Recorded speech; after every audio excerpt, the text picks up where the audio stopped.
You ever watch someone ruin their own life in real time? I mean, not just make a bad call, but really throw a grenade into their own living room and then wonder why everything's on fire? That's what happened on Maple Street one Saturday afternoon.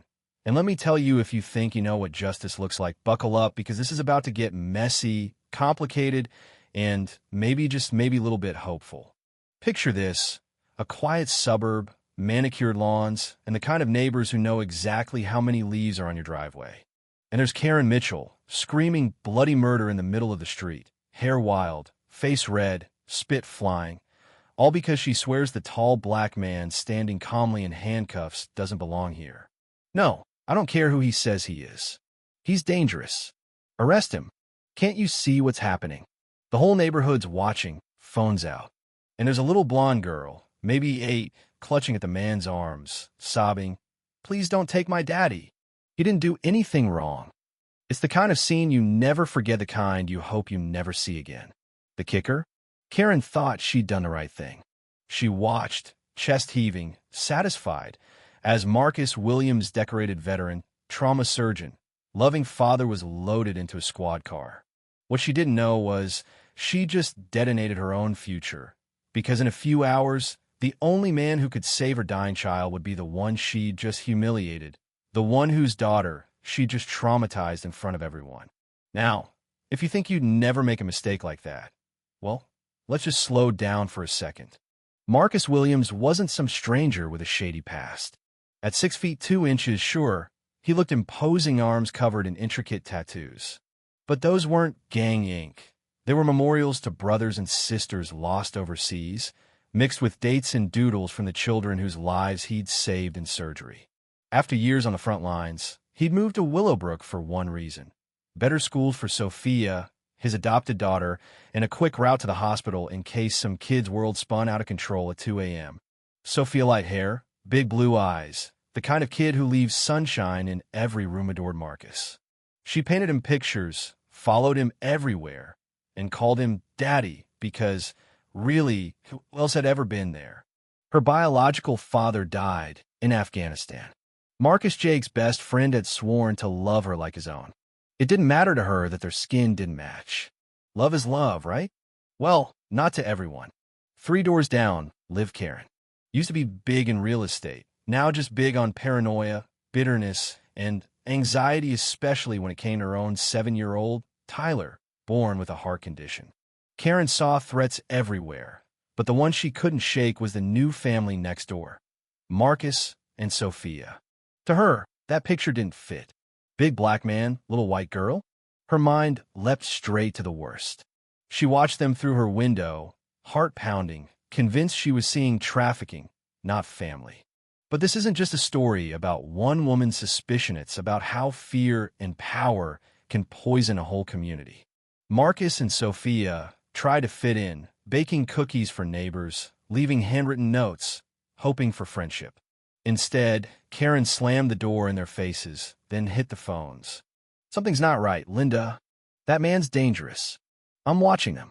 And suddenly, Karen wasn't just a neighbor, she was on a crusade. The self-appointed protector. She started with the school, dragging her folder of surveillance photos to the principal, spinning tales of suspicion to people who owed her favors. "Look at these pictures," she said, waving shots of Marcus helping Sophia with homework. "This doesn't look right." One teacher tried to speak up for Marcus, but the assistant principal who'd bought his house through Karen promised to keep a close eye. It didn't stop there. Karen watched the Williams family with binoculars, snapping photos at the bus stop, lurking at the pool, where she pressured staff into humiliating Marcus in front of everyone. Parents started whispering. Sophia withdrew, asking, "Daddy, why don't the other kids want to play with me?" Marcus kept telling her love made of family, not skin color, but every day the poison spread. Then Karen went nuclear, filed noise complaints. Sophia's piano lessons, if you can believe it, called Child Protective Services, followed Marcus and Sophia to the park and grocery store, spinning her web tighter. CPS launched a full investigation. A caseworker spent hours at their home, grilling Marcus, combing through adoption papers, finally admitting it was a malicious report. But damage was done. Sophia had nightmares. Marcus's reputation was in tatters, and the neighborhood watched them like suspects. Finally, Karen organized a community safety meeting, sending flyers, whipping up fear because when you have connections, people listen. But justice was on the move, even if it didn't look like it yet. It all came to a head the day Marcus taught Sophia to change a tire. Just a dad showing his kid how to jack up a car, how to loosen a lug nut except through Karen's lens. It was criminal training. She called 911, voice trembling with urgency, claiming a child was in danger. A man was teaching her to steal cars. Within minutes, the police arrived. Marcus's military training told him stay calm, keep hands visible. Sophia hid behind him, terrified. Officers asked for paperwork, and Marcus handed over adoption papers, residency, everything. Karen stormed over, insisting they check for the child's safety. The officers, caught between legal documents and a neighbor's frantic accusations, detained Marcus for questioning. In front of Sophia, in front of everyone. As he was handcuffed, Sophia sobbed, "Please, he's my daddy." Neighbors recorded. Some looked away, some believed Karen. And while Marcus sat in a cell, across town, Karen's son Tyler collapsed on the soccer field, his heart finally giving out. At the hospital, doctors scrambled, but their star pediatric surgeon Marcus Williams was missing, unavailable, and a little boy was dying. The moment hospital staff realized who they had in custody, panic erupted. Detective Rodriguez, the one processing Marcus, got a call. "Our best surgeon's missing. A child is dying. His name is Marcus Williams." The detective looked at the files, the man in the cell, the mountain of misunderstanding, and realized they'd been played by prejudice. He rushed to get Marcus released, but hours had already been lost. Meanwhile, Karen arrived at the hospital, frantic, demanding answers. "Where's the surgeon?" she shouted. It didn't take long for the administrator to connect the dots. "Mrs. Mitchell, did you call the police on a black man with a child in your neighborhood today?" The horror dawned. Karen nearly fainted, realizing her own son might die because of her own actions. When Marcus finally arrived at the hospital, still wearing the clothes he'd been arrested in, Karen threw herself at his feet, begging, "Please, don't let my son pay for my mistake. And you want to know what grace looks like?" Marcus didn't hesitate. "Ma'am, I took an oath to save lives. Your son will get the best care I can give."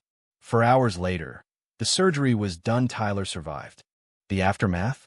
Viral outrage, criminal charges, Karen's career gone, her reputation scorched. She became a pariah, shunned by the same neighbors who once believed her. Even her own family was disgusted, her ex-husband furious, her mother ashamed.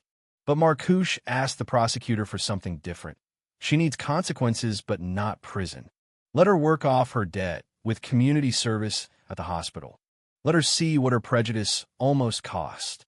So Karen did reading to sick kids, cleaning playrooms, organizing art therapy, slowly, painfully, realizing the depth of her error as she watched Marcus save life after life. A year later, Karen wrote a letter. "My racism nearly killed my own son. Dr. Williams showed me grace I didn't deserve. I pray others learn from my mistakes before they make their own." She watched as Tyler, fully recovered, became best friends with Sophia, the little girl she'd once thought was in danger.